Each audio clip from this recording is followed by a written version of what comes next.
नमस्कार मित्रों, आज हम मेष लगन की कुंडली में द्वादश भाव से क्या क्या फल कथन के बारे में विचार करते हैं। मेष लगन की कुंडली वाले जातकों के लिए धन, अगर हम धन के बारे में विचार करें, दूसरे भाव से धन का विचार करते हैं, तो अगर मेष लगन के जातकों को धन चाहिए तो कुंडली के द्वितीय भाव से, अर्थात द्वितीय भाव के स्वामी शुक्र होते हैं।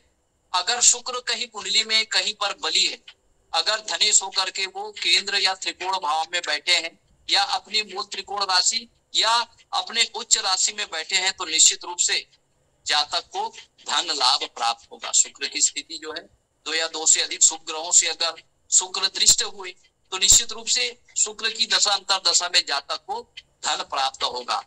तो मेष लगन की जातकों का धन शुक्र के पास है। माता लक्ष्मी की अगर वो पूजा करते हैं, आराधना करते हैं, तो निश्चित रूप से धन की प्राप्ति होती है। मेष लगन के जातकों का पराक्रम जो है वो बुध के पास है मित्रों। तो बुध अर्थात गणेश भगवान, यदि मेष लगन के जातक को यदि पराक्रम में वृद्धि करनी है, अपने रिस्क फैक्टर में इनको काम करना है, तो भगवान गणेश जी के शरण में इनको जाना है, क्योंकि बुध इनके पराक्रम होते हैं। ये बहुत विवेकवान होते हैं, बहुत लॉजिकल एक्टिव होते हैं, बहुत ज्यादा बुद्धि इनके अंदर पाई जाती है। और कहीं ना कहीं मेष राशि के जो जातक होते हैं वो काफी बुद्धिमान होते हैं, लेकिन बहुत जल्दी कार्य करने की वजह से कभी कभी इनके कार्य जो है वो पूरा नहीं हो पाता। तो भगवान बुद्ध की कृपा से, क्योंकि मेष लगन के लिए बुध अकारक होते हैं, अशुभ भाव के स्वामी होते हैं, तो मेष लगन के जातकों के लिए भगवान गणेश जी का इनको आराधना करना चाहिए, बुध के बीज मंत्रों का जाप करना चाहिए, ताकि इनके जो रिस्क फैक्टर या जोखिम से भरा हुआ काम करने में किसी भी प्रकार का इनको भय ना रहे, इनके पराक्रम में वृद्धि होता रहे, ताकि ये अपने पराक्रम से अपने सारे कार्यों को कर सके, अपने जीवन के उद्देश्यों तक ये पहुंच सके। अगर मेष लगन वाले राशि के जातकों के सुख की हम बात करें मित्रों, तो चंद्रमा जो है इसके सुख के कारक होते हैं। तो मेष लगन के जातकों को जो सुख होता है वो माता होती है, माता के प्रति इनका काफी अटैचमेंट होता है। और मेष लगन वाले जातक भूमि भवन वाहन से जुड़कर ये कार्य करते हैं, और माता से इनको पैतृक संपत्ति का भी लाभ होता है। अगर मेष लगन वाले जातकों की अगर शिक्षा की हम बात करते हैं मित्रों, तो मेष लगन वाले, ये तो वही वाला किस्सा हुआ हनुमान जी और सूर्य भगवान वाले। तो ऐसे जो जातक होते हैं वो अपने एजुकेशन के लिए, उच्च शिक्षा के लिए, हनुमान जी जिस तरह से उच्च शिक्षा के लिए भगवान सूर्य के पास गए, उसी तरह से ऐसे जातक जो है वो अपने शिक्षा के लिए, ज्ञान प्राप्त करने के लिए ये जातक जो है वो अपने गुरु के पास जाते हैं, शिक्षा लेते हैं निश्चित रूप से, क्योंकि पंचम भाव का स्वामी सूर्य है। ऐसे जातक बहुत आत्मविश्वास के साथ ये पढ़ने वाले होते हैं, इनमें कॉन्फिडेंस जो है बहुत अधिक मात्रा में देखी जाती है। ये टैलेंटेड होते हैं, बहुत ज्यादा ये प्रतिभाशाली होते हैं, ये स्कॉलर होते हैं ऐसे जो जातक होते हैं, और बहुत प्रेमी स्वभाव के भी होते हैं, और अपने मनोरंजन के साधनों पर ये खर्च करना चाहते हैं। तो इस तरह से जो मेष लगन वाले जो जातक होते हैं उसका ज्ञान जो है वो सूर्य के पास होता है, ये उसके इष्ट देव का भी भाव होता है। तो जितने भी मेष लगन के जातक होते हैं, भगवान सूर्य देव उनके इष्ट देव हुए। अगर छठे भाव की बात करें, अगर मेष राशि वालों की शत्रु, तो ये है कन्या राशि।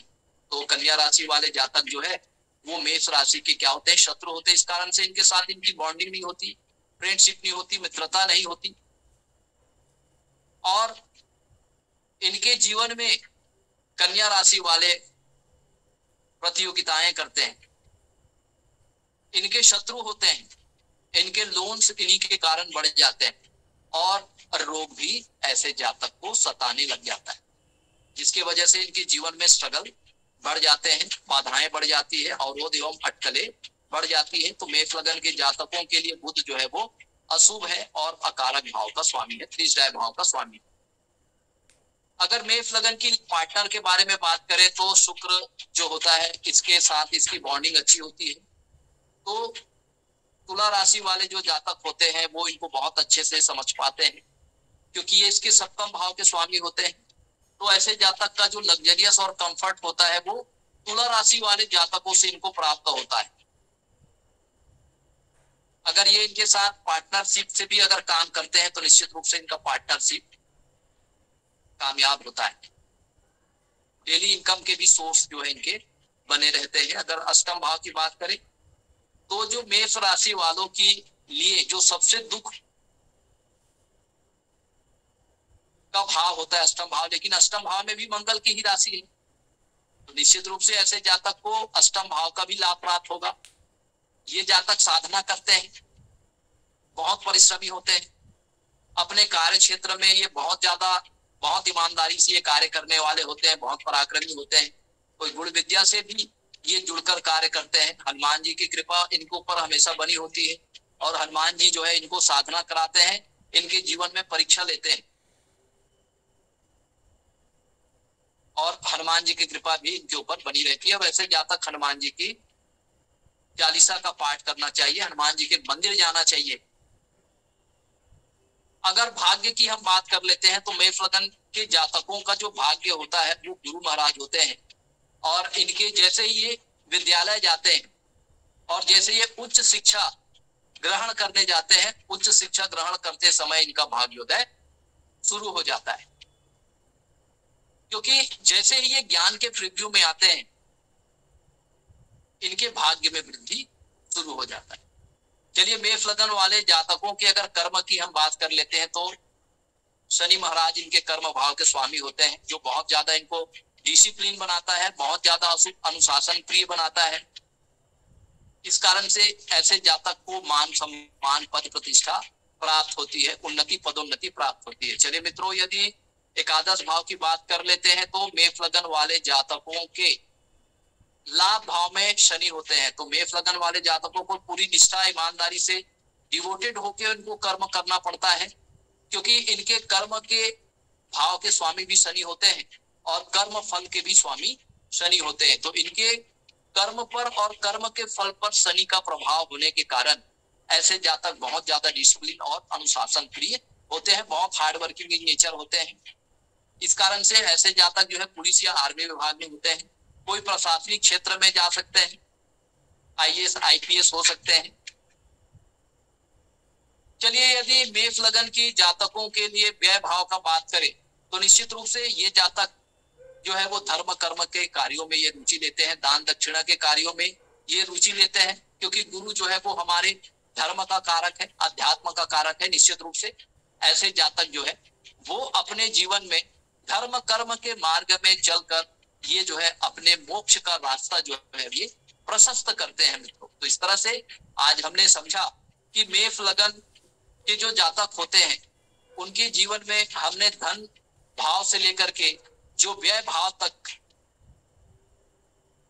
इस तरह से विचार हम करते हैं, कौन कौन से पर्टिकुलर ग्रह जो है वो उनके पर्टिकुलर भावों का प्रतिनिधित्व करते हैं, इसके बारे में हमने आज आपको बताने का प्रयास किया मित्रों। यदि आपके मन में किसी प्रकार का कोई डाउट है, कोई क्वेश्चन है, तो आप उसे पूछ सकते हैं, या आप अपना लग्न देखना चाहते हैं, लग्न में कोई भी भाव की स्थिति यदि आप पूछना चाहते हैं मित्रों तो आप पूछ सकते हैं।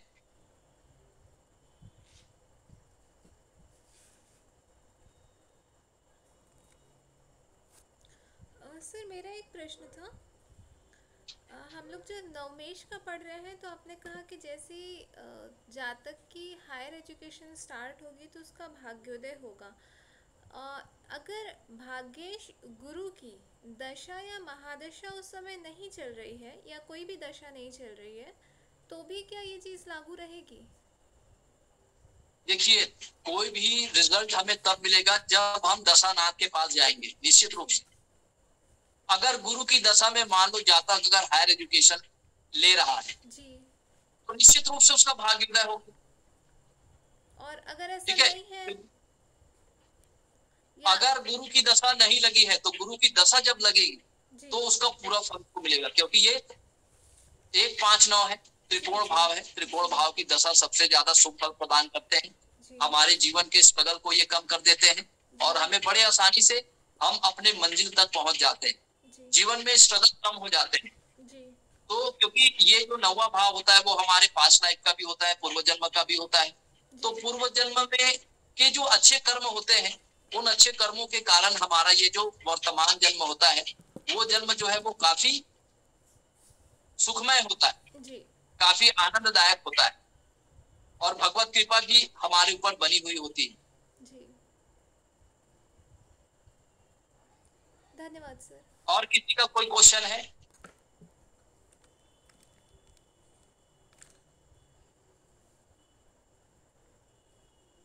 चलिए मित्रों, यदि आपके मन में किसी तरह का कोई डाउट है, कोई शंका समाधान है, तो उसको जरूर हमारे स्टडी डिवाइन लाइट चैनल के माध्यम से जुड़कर उसको आप शेयर कर सकते हैं मित्रों।